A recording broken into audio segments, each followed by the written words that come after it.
Pendant des millénaires, l'homme a vendu ses jours pour gagner le droit de survivre. Du champ à l'usine, de la mine au bureau, toujours le même contrat, donner sa vie pour acheter sa vie. Mais quelque chose se brise. Les algorithmes apprennent, les robots ne dorment jamais, les réseaux neuronaux calculent plus vite que des millions de cerveaux. L'intelligence artificielle n'est plus un outil, c'est une nouvelle force de production. Une force qui travaille sans fatigue, sans retraite, sans salaire. Alors une question frappe comme un marteau. Pourquoi l'humain devrait-il encore mendier son existence dans un monde capable de produire l'abondance? Si les machines créent la richesse, pourquoi la misère survivrait-elle? Si les robots bâtissent le monde, pourquoi l'homme devrait-il encore ramper?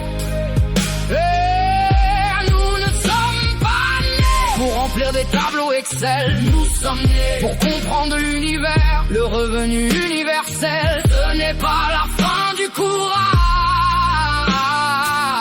c'est la fin de l'humiliation. Chaque année, les systèmes deviennent plus intelligents. Diagnostic médical, recherche scientifique, ingénierie, logistique. Les métiers tombent comme des dominos. Ce n'est pas une catastrophe, c'est une mutation. La vapeur a remplacé les chevaux, l'électricité a remplacé les chandelles. L'IA remplace aujourd'hui le travail répétitif de l'esprit. Alors pourquoi s'accrocher à un modèle économique conçu pour le xixi siècle? Dans une société automatisée, la richesse ne vient plus principalement de la force musculaire, ni même du travail humain. Elle vient du savoir accumulé par toute l'espèce, des découvertes de générations entières. Si les machines créent la richesse, pourquoi la misère survivrait-elle? Si les robots bâtissent le monde, pourquoi l'homme devrait-il encore ramper? Nous ne sommes pas nés pour remplir des tableaux Excel. Nous sommes nés pour comprendre l'univers, le revenu universel. Ce n'est pas la fin du courage,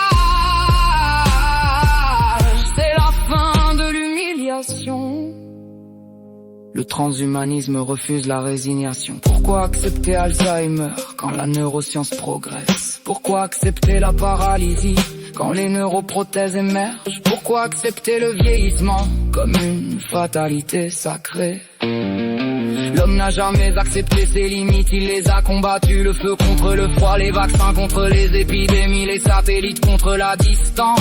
Demain, biologie synthétique, médecine régénérative, nanotechnologies, interface cerveau-machine, longévité radicale. Le futur ne demande pas la permission, il arrive. Mais une question demeure, qui possédera ce futur? Quelques milliardaires ou l'humanité entière? À quoi sert de vaincre les maladies si des millions restent exclus? À quoi sert une intelligence artificielle capable de transformer le monde si elle ne sert qu'une minorité? Le revenu universel devient alors le dividende de la civilisation, la part qui revient à chaque être humain pour avoir participé par son existence même à l'aventure humaine. Imagine des milliards d'esprits libérés de la peur du lendemain, des chercheurs, des artistes, des inventeurs, des explorateurs, non plus prisonniers du salaire, mais guidés par la curiosité. L'espèce humaine cesserait enfin de consacrer l'essentiel de son énergie à survivre pour commencer réellement à vivre.